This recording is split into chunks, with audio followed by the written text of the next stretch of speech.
Hi, my name is Mark, and at 52, I've spent the last 2 decades building a life that, on the surface, looks like a picture of quiet stability. I'm a civil engineer, specializing in urban infrastructure projects, which means long hours at the office in downtown Seattle, followed by evenings unwinding with a book or a walk along the Puget Sound. Violet and I have been married for 24 years, raising 2 kids who are now off at college, our son, Alex, studying environmental science in Boulder, and our daughter, Emily, pursuing art in New York, leaving us in that empty nest phase where routines fill the silence more than conversations ever did. Our days had settled into a predictable rhythm, one that felt secure but increasingly hollow. I'd wake up at 6 a.m., brew coffee in our modest kitchen with its faded blue cabinets, and scan the news on my tablet while Violet lingered in bed a little longer, her nostalgic side clinging to the warmth of the sheets like memories of our early years. She worked part-time as a librarian at the local community center, surrounded by books that evoked the past, old novels, historical biographies, anything that let her escape into what was rather than what is. Lately, though, that emotional withdrawal had deepened. She'd stare out the window during dinner, her fork idly pushing food around her plate, lost in thoughts she didn't share. Our intimacy had faded into polite touches, a hand on the shoulder, a goodnight peck, that carried the weight of habit rather than desire. We were stable, but disconnected, like 2 ships anchored in the same harbor but drifting on separate currents. That evening, as I returned from the grocery store with bags of the usual staples, whole grain bread, fresh salmon, and Violet's favorite herbal tea, I found her in the living room, scrolling through her phone with a faint smile that seemed out of place. The house smelled of the lavender candle she always lit after work, its soft glow casting shadows on the walls lined with family photos from vacations long past. "Hey, love," I said, setting the bags down. "How was your day?" She looked up, her eyes momentarily distant, before slipping the phone into her pocket. "Oh, fine. The usual stack of returns and a few kids asking for adventure stories." We unpacked together, our movements synchronized from years of practice, but I noticed her glance at the clock more than once. Over dinner, grilled salmon with steamed vegetables, she cleared her throat. "Mark, I was thinking of going out this Friday. Sarah from the book club invited me to a casual get-together at that new wine bar downtown. It's been ages since I've caught up with her." Sarah was an old friend from Violet's college days, someone she'd mentioned sporadically over the years but hadn't seen much of lately. I nodded, forcing a smile. "Sounds good. You deserve a night out. I'll probably just catch up on some reading." She reached across the table, her hand cool against mine, but her touch felt perfunctory, like checking off a box. As we cleared the plates, her phone buzzed on the counter, a text, I assumed, and she picked it up quickly, her expression softening before she typed a brief reply and set it face down. That night, lying in bed, I couldn't shake a subtle unease. Violet had always been the sentimental type, holding on to old letters and trinkets from her youth, but recently, she'd been more withdrawn, spending evenings in her study organizing photos or researching family history. I'd justified it as midlife reflection, perhaps a response to the kids being gone, but something about that smile earlier nagged at me. Was it the way she avoided my eyes when mentioning Sarah, or the faint scent of a new perfume lingering on her collar, something floral and unfamiliar? I told myself it was nothing, just the stagnation of our routine amplifying small things. But as sleep evaded me, the house's quiet creak seemed louder, and I wondered if the disconnection between us was more than just emotional drift. What if there was something, or someone, pulling her away? This initial suspicion marks the onset of cognitive dissonance in Mark's psyche. Trust, the foundation of their 24-year marriage, begins to erode subtly through Violet's behavioral changes, like her evasive phone handling and unfamiliar perfume. Psychologically, Mark enters a phase of denial, rationalizing these signs as midlife reflection rather than betrayal, a common defense mechanism to preserve emotional stability. This disconnection stems from marital stagnation, where routine supplants intimacy, fostering emotional withdrawal in Violet and anxiety in Mark. The internal conflict highlights attachment theory. Mark's secure attachment clashes with emerging insecurity, triggering hypervigilance. Consequences include heightened stress, manifesting as restlessness, which could lead to long-term trust issues if unaddressed. Yet, this spark of doubt initiates personal growth, prompting self-ref. The next morning, over coffee, Violet seemed her usual self, chatting about a book she'd recommended to a patron. Yet, when her phone rang mid-sentence, she excused herself to the other room, her voice muffled but animated in a way our conversations hadn't been in months. I stared at my mug, the steam rising like unspoken questions. It was probably work, or Sarah confirming plans. Still, a seed of doubt took root, subtle but insistent, leaving me with a quiet ache in my chest as I headed out the door. The week unfolded in its familiar pattern, but the undercurrent of unease grew, like a distant storm cloud on the horizon. At work, I'd lose focus during meetings, my mind wandering back to Violet's evasive glances or that hurried phone call. Our marriage had always been built on trust, 24 years of shared mortgages, parent-teacher conferences, and quiet anniversaries, but lately, the emotional stagnation felt like a chasm. We'd stopped planning trips or even weekend hikes, content, or so I thought, with the comfort of routine. Violet's nostalgia, once endearing, now seemed like a barrier, keeping her locked in the past while I tried to navigate the present. Friday arrived, and Violet prepared for her outing with a care I hadn't seen in ages. She chose a dress from the back of the closet, one with soft patterns that reminded me of our early dates, and applied makeup in the bathroom mirror, humming a tune from our wedding playlist. "You look nice," I said, leaning against the doorframe. She smiled, but it didn't reach her eyes. "Thanks. It's just a casual thing with Sarah. Won't be too late." As she left, the door clicked shut with a finality that echoed in the empty house.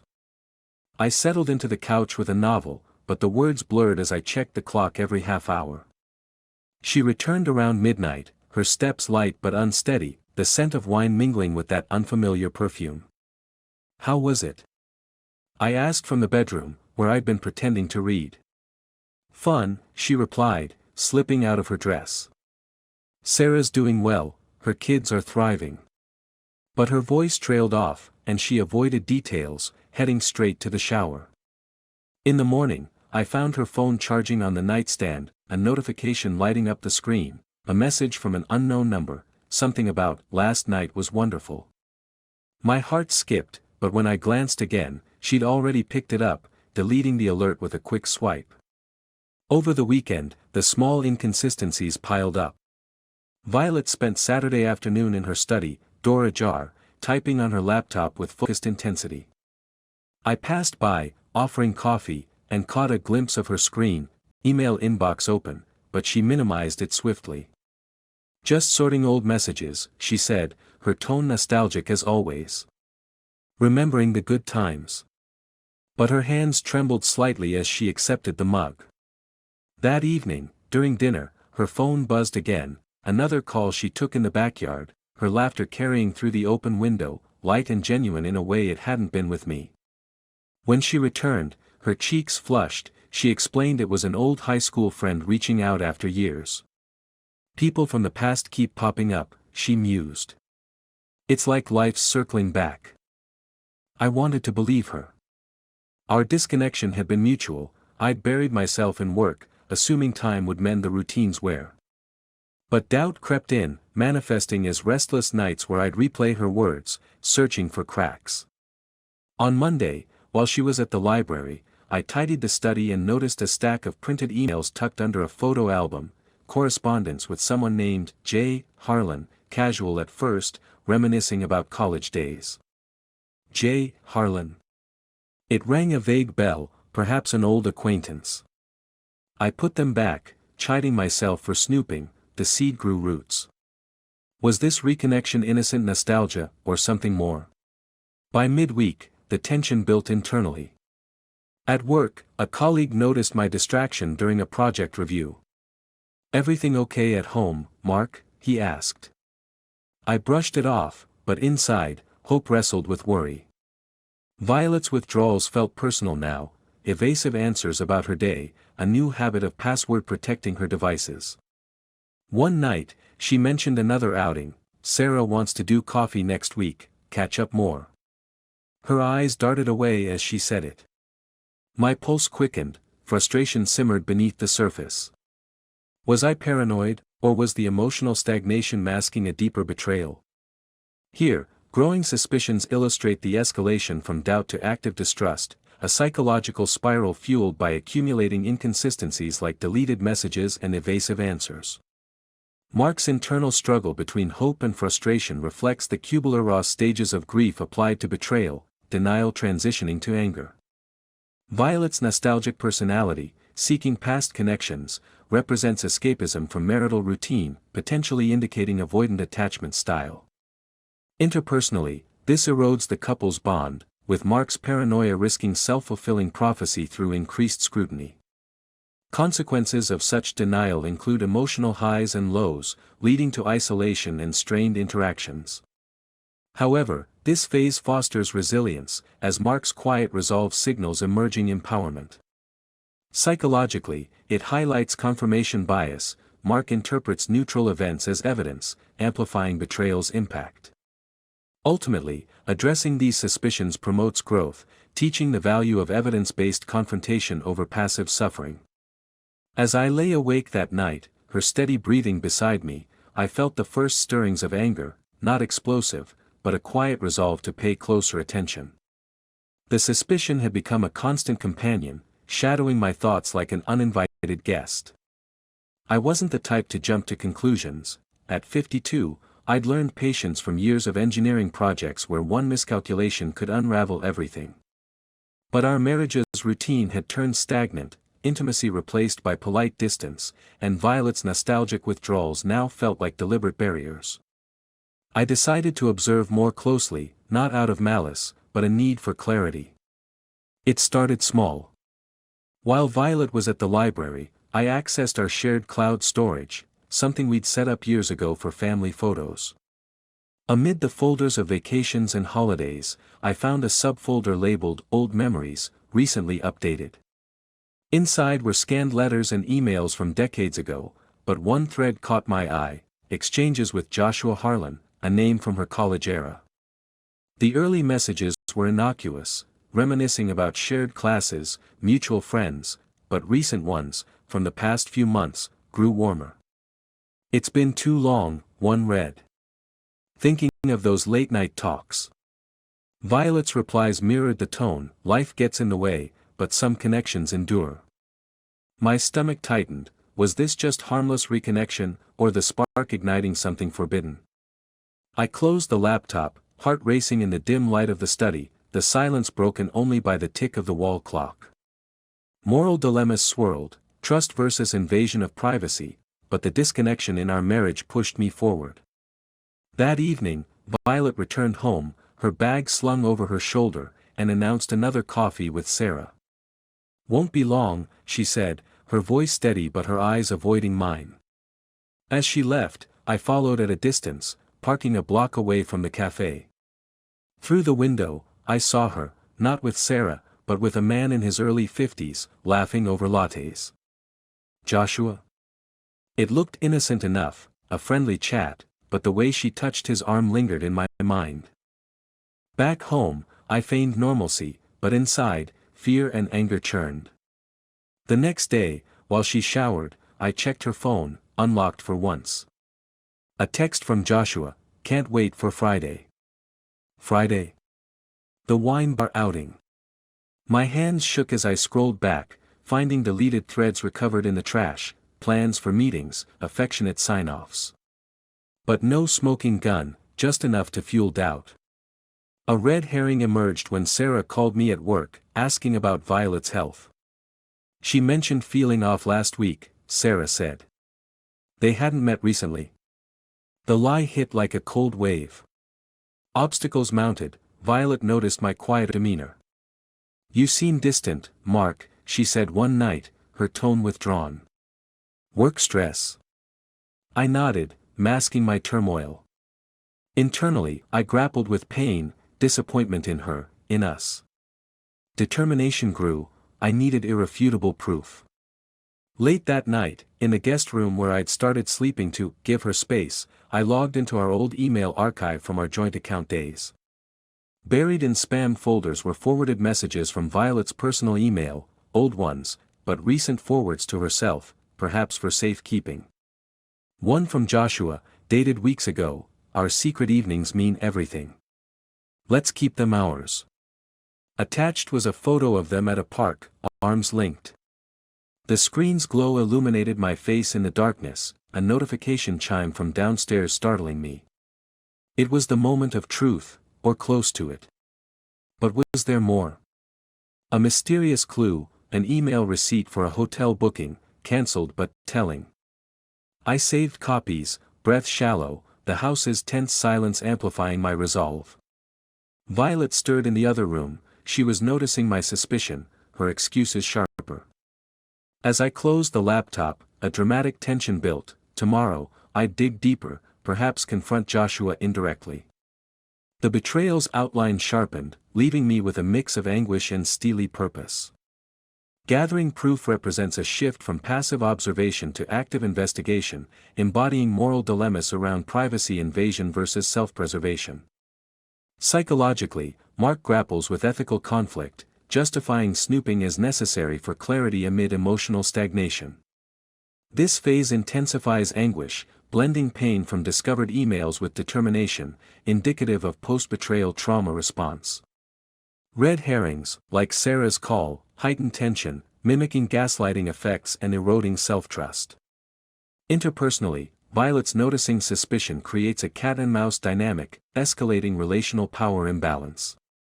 Consequences include potential long-term paranoia or cynicism, but also catalyze growth through reclaimed agency.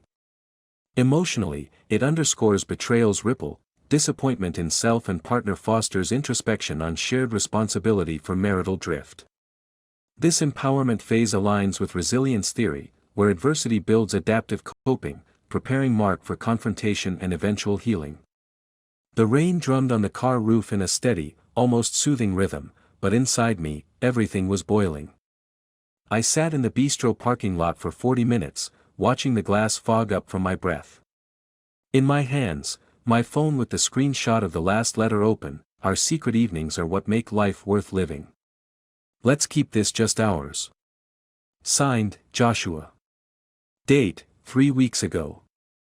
I hadn't planned to go in. I just wanted to see, confirm, and leave. But when I saw her laughing, throwing her head back like she used to laugh at me in the early years of our marriage, my legs carried me to the door on their own. Inside, it was warm, smelling of fresh bread and red wine. She sat in the far corner, her back to the room. Next to her, a man in his 50s with a neat gray beard, in a dark blue shirt. His hand rested on her wrist. Not intimately. Just, familiarly. I approached slowly. The floorboards creaked. She looked up, and the smile slid off her face, as if someone had turned off the light. "Mark, what are you doing here?" Her voice, quiet, almost a whisper. There was no panic in it. There was something worse, fatigue. As if she'd been waiting for this moment for a long time and was already tired of the wait. I sat across from her. The glass of water in my hand trembled slightly, but I set it down on the table firmly. "I came to see how you're meeting with Sarah." Joshua tensed. His shoulders rose, his gaze darted to the exit. "This isn't what you think," she said. I took out my phone and placed it on the table screen up. The letter was open. She read it. Her shoulders slumped.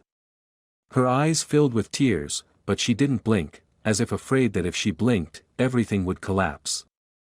"How long?" I asked. She was silent for a long time. Joshua wanted to say something, but I looked at him in a way that made him close his mouth. 6 months, she finally said. At first, just letters. Then, talks. Then meetings. It all started when he wrote to me on Facebook. We went to college together. I thought it was harmless. Just memories. And then. She looked at her hands. And then I realized that with you, I haven't felt alive for a long time. Our life is a schedule. Work, dinner, sleep. You come home, kiss me on the cheek, and ask how my day was. And I say, fine, because I don't know how to say that I'm suffocating. The words hit hard. Not because they were unexpected, but because they were the truth that I felt too, but never said out loud. So you decided to find someone who would remind you of who you were at 20? Not someone. Him. He knew me before I became a mom, a wife, a librarian. Before I forgot what my own laughter sounds like. Joshua finally stood up. I'd better go. Yes, I said, not looking at him. And come back. He left. The door closed quietly behind him, as if apologizing. Now we were alone. The rain outside intensified. Did you sleep with him? I asked. She shook her head. No. Never. It was emotional. But physically, no. I nodded. I don't know if I believed her. At that moment, it didn't matter anymore. Why didn't you leave? Because I love you. Just, not like before. And I thought I could live with it. That it would pass. I looked at her. At the wrinkles around her eyes that had appeared in recent years. At the gray strand she always dyed. At the ring on her finger, the same one I put on her in 1998. You lied to me every day. Every time you said, meeting with Sarah. Every time you hid your phone. Every time I asked if everything was okay, and you said, yes. She cried. Quietly, silently. Tears just streamed down her cheeks. I know. I stood up. I'm not going to yell. I'm not going to make a scene. But I can't live anymore with someone who looks at me and sees only a habit. She looked up. What now? Now you go home. Tomorrow I'll leave. We'll talk to the kids together. And then, we'll figure it out. I went out first. The rain immediately soaked my hair. She came out after me, silently got into the car. On the way home, we didn't say a word. Only the wipers creaked, wiping away the water that couldn't be removed completely anyway. When we entered the house, she took off her coat and sat in the kitchen. I poured myself some water, stood by the window. Mark. Not now. She nodded. I lay down in the guest room. I lay there and stared at the ceiling. Inside, there was no rage. There was emptiness, clean, cold, but surprisingly calm. That night, for the first time in many years, I felt like I could breathe. The confrontation climaxes emotional intensity, revealing betrayal's core through dialogue exposing Violet's dissatisfaction. Psychologically, Mark's composure amid rage demonstrates emotional regulation, contrasting Violet's panic and gaslighting attempts. The twist of multiple reconnections shatters illusions, triggering profound grief and identity re-evaluation. Trust's complete breach leads to detachment, a protective mechanism against further hurt. Interpersonally, the scene highlights communication failure, unaddressed stagnation bred secrecy. Consequences encompass family impact, with children sensing discord, potentially affecting their relational models. However, Mark's realization of self-control signifies growth, transitioning from victimhood to autonomy. Emotionally, it evokes catharsis, releasing suppressed tensions and paving way for healing. This event aligns with betrayal recovery models, where acknowledgement accelerates acceptance and rebuilding. The next day, we sat at the kitchen table at 9 a.m. The kids were on a video call. Alex looked serious, Emily, tearful. We told the truth. Without details, without accusations. Just, Mom and Dad won't live together anymore. Alex asked if there was a third party. I answered, yes, but it's not important anymore. Emily was silent, then quietly said, I knew something was wrong. For a long time. After the call, Violet sat, hugging a cup of cooled coffee. I packed my things, one bag. Everything else could be picked up later. Have you already decided? She asked. Yes. Where are you going? For now, to an Airbnb for 2 weeks. Then I'll find an apartment. She nodded. In her eyes, fatigue and relief at the same time. I left without hugs. Just closed the door. The sound was quiet, but final. In the first days, I lived as if in a fog.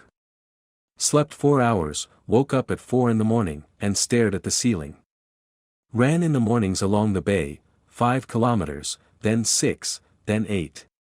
My body ached, but it was a good pain. Pain that said, "You're still alive." Work saved me. I immersed myself in the bridge project over the river, complex calculations, drawings, meetings. Colleagues noticed that I became calmer. One of them, Tom, asked directly, "Divorce?" I nodded. He just patted my shoulder, "If you need to talk, I'm here." Violet wrote. At first, long messages, about guilt, about regretting, about being ready for therapy. I replied shortly, "I need time." Then the messages became shorter. Then, only about business, documents, bills, kids' things. I met with a lawyer. Divorce without disputes. The house stayed with her, I didn't want to return to those walls, we divided the savings equally. No alimony, the kids are adults. Everything clean, businesslike. Inside, another work was going on. I went through memories like old photos. Our first years, bright, noisy, full of plans. Then, kids, fatigue, routine. I saw how we both slowly let go of each other, not noticing the moment when it happened. Sometimes anger called. I remembered her smile in that bistro and clenched my fists. But anger left faster than it came. I understood, she didn't want to hurt me. She just wanted to feel alive. And chose the most destructive way. After 3 weeks, I found an apartment, small, bright, with a view of the water. Moved in on Saturday. Arranged books, hung a photo I took myself in Alaska last year. Put a coffee machine in the kitchen and for the first time in a long time, brewed coffee just for myself. In the evening, I went out on the balcony. The wind from the bay smelled of salt. I took a deep breath, and for the first time in 6 months, felt that my chest wasn't constricted. I wasn't happy. Happiness is too loud a word for such a state. But I was free. And that was better. Post-confrontation decisions reflect processing betrayal's aftermath, with separation enabling emotional disentanglement. Psychologically, Mark's inner conflicts, doubt, moral quandaries, illustrate ambivalence in ending long-term bonds rooted in attachment loss. Violet's remorse mixes with defensiveness, typical in cheaters' responses to maintain self-image. Consequences include practical divisions, finances, home, amplifying loss but fostering independence. Family ripple effects, like children's adjustment, underscore intergenerational impact. Yet, small victories, new habits, physical relief, signal personal growth, embodying post-traumatic growth theory, adversity yields stronger self-concept. Emotionally, relief supplants anger, highlighting forgiveness's role not for reconciliation but self-peace. Interpersonally, minimal dialogue emphasizes boundaries, preventing further manipulation. This phase teaches resilience, transforming pain into empowerment. 8 months have passed. The divorce was finalized in February, quietly, in the courtroom, without witnesses. We went out into the street together, shook hands, and went in different directions. No tears, no hugs. Just 2 people who once loved each other and now let go. I live in my apartment. In the morning, I get up at 6, brew coffee, go for a run. Then, work. In the evenings, either books or the woodworking shop, where I go twice a week. There, I make shelves, tables, small boxes. Hands busy, head rests. The kids visit. Alex, for Christmas, Emily, for spring break. We talk about everything. They ask about mom, I answer honestly, we communicate when necessary. She's fine. They don't ask more. With Violet, we see each other only when necessary. She looks calmer. They say she started going to therapy. I'm glad for her. Truly glad. Sometimes I think about what was. Not with bitterness, with surprise. How two people can live together for 24 years and not notice how slowly they become strangers. How easy it is to mistake routine for love. How scary it is to admit to yourself that you no longer feel. I don't blame her. Not anymore. She was looking for a way out of the stagnation, and I was too immersed in my own world to notice. But betrayal, that was her choice. And mine, to leave. Now my life is simple. I joined a photography club, go out on weekends with a camera, capture the fog over the sound, the lights of the city at night. Made new friends, people who don't know my past, who see me as I am now. In the mornings, I sit on the balcony with coffee, watch the sunrise. The light falls on the water, turning it golden. I breathe deeply, and feel calm. Not the calm of routine, but the calm of freedom. The lesson was hard, but necessary. Betrayal showed me that trust is fragile, but self-respect is stronger. I grew, not in spite of the pain, but because of it.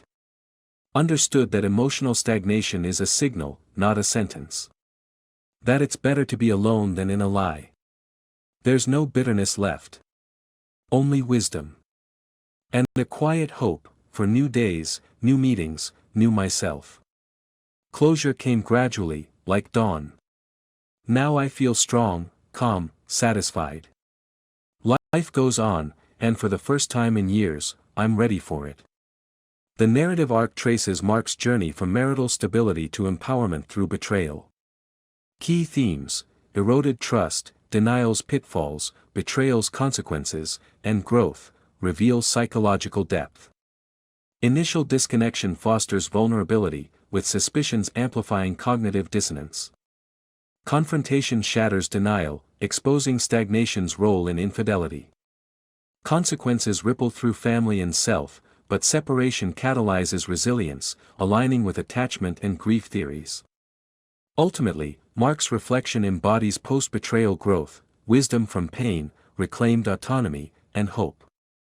This underscores relational vigilance's importance, emphasizing communication to prevent drift.